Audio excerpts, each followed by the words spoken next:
Los mitos no se convierten en mitos al vivirlos, sino al contarlos. David Maraniss.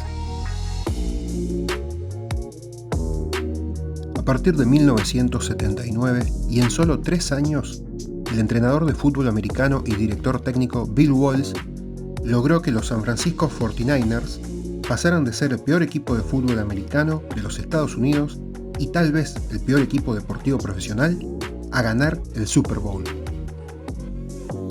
Mientras levantaba el trofeo sobre su cabeza, habría sido muy tentador que Walsh se dijera que esa veloz transformación había sido planeada desde el comienzo.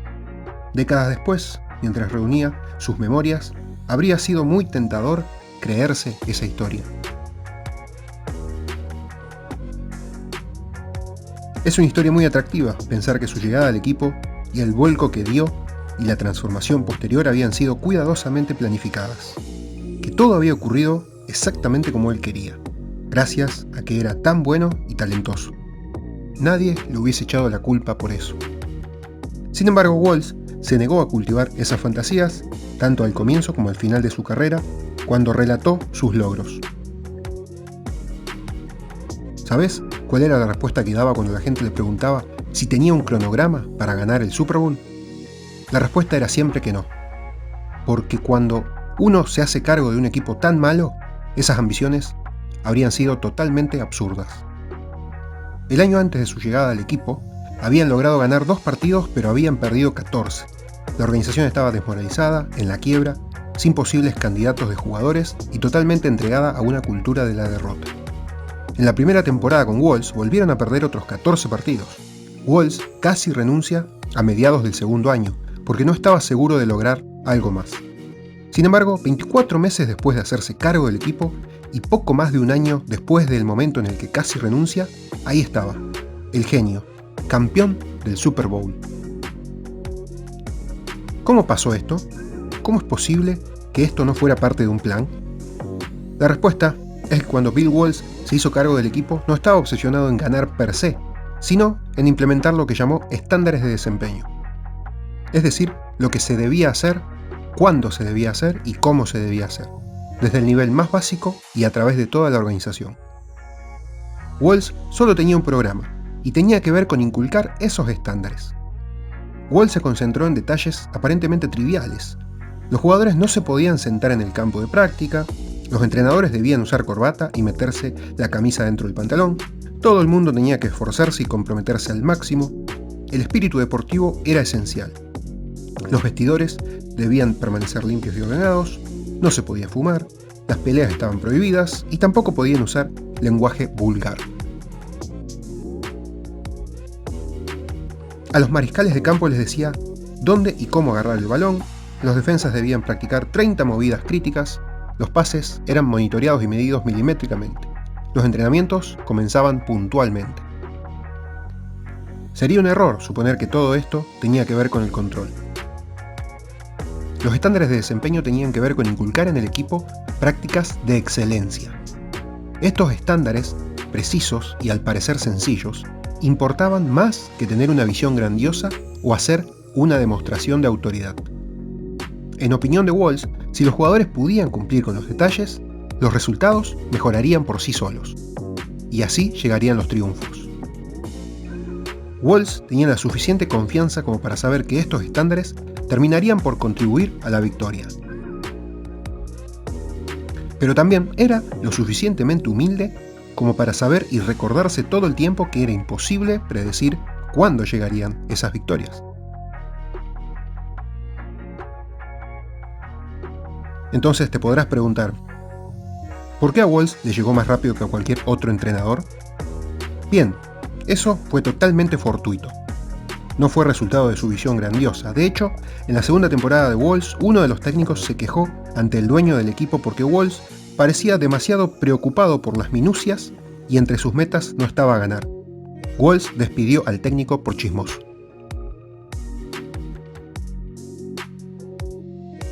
Deseamos creer que aquellos que tienen grandes imperios se proponen construirlos. ¿Por qué? Para poder entregarnos también nosotros a la placentera planeación del nuestro, para poder recibir el crédito por las cosas buenas que suceden y las riquezas y el respeto que nos atribuyen. Ficción es cuando uno mira hacia la forma improbable como obtuvo algo y dice, yo lo supe todo el tiempo, en lugar de decir, yo tenía la ilusión de, y trabajé, y tuve suerte en algunas cosas. O incluso, si pensé que esto podría pasar. Es evidente que vos no lo sabés todo el tiempo, y si lo sabés, se trataba más de una esperanza que de un conocimiento certero. Pero, ¿quién quiere acordarse de todas las veces que dudó de sí mismo? Crear una historia acerca de hechos pasados es un impulso muy humano. También es peligroso y engañoso. Escribir nuestras propias historias lleva a la arrogancia. Convierte nuestra vida en un relato, mientras todavía la estamos viviendo. Bill Walsh entendió que los estándares de desempeño, esas supuestas pequeñas cosas, fueron las responsables de la transformación del equipo y la victoria. Pero eso es demasiado aburrido para vender periódicos. Esa es la razón por la cual le prestó tan poca atención cuando lo apodaron el genio. Aceptar el título y la historia no era una gratificación inofensiva que Walsh pudiera recibir con tranquilidad. Aunque esas historias no cambian el pasado, sí tienen el poder de afectar el futuro. Con el tiempo, los jugadores demostrarían los riesgos que conlleva el hecho de dejar que una historia como esa se les suba a la cabeza. Al igual que la mayor parte de nosotros.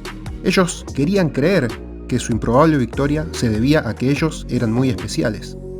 En las primeras 2 temporadas siguientes al Super Bowl que ganaron, el equipo fracasó rotundamente, sobre todo como resultado de esa seguridad inmerecida, y perdieron 12 partidos de 22. Eso es lo que pasa cuando uno evalúa prematuramente y se atribuye poderes que todavía no controla. Eso es lo que sucede cuando uno empieza a pensar en lo que dicen de uno esos logros tan rápidos que obtenemos. Y comienza uno a descuidarse, descuidar el esfuerzo y los estándares que lo impulsaron. El equipo solo volvió a ganar cuando retomó sinceramente los estándares de desempeño. Ganaron 3 Super Bowls más y 9 campeonatos de división en una década. Volvieron a ganar tal y como lo habían hecho antes cuando dejaron de echarse cuentos y se concentraron en la tarea que tenían enfrente. Esta es la otra parte de la historia. Cuando ganás, todo el mundo te empieza a buscar. Por eso aparecen los conocidos amigos del campeón. Cuando estás en la cima, cuando estás en el mejor momento, es cuando menos podés darte el lujo de hacerle caso al ego. Debido a que las apuestas ahí son mucho más altas y los márgenes de error mucho más chicos. Por otra parte, la capacidad de escuchar, de recibir críticas, de mejorar y de crecer se vuelven mucho más importantes que nunca. Espero que este video te haya servido. Es un capítulo del libro El ego es el enemigo de Ryan Holiday. Espero que comiences a cumplir con los estándares de excelencia y que el día de mañana, si llegás a ganar, a tener victorias o a estar en la cima, no le dejes lugar al ego. Y tené cuidado también con los amigos del campeón, esos que solamente aparecen en las buenas. Abrazo grande y que tengas buena vida.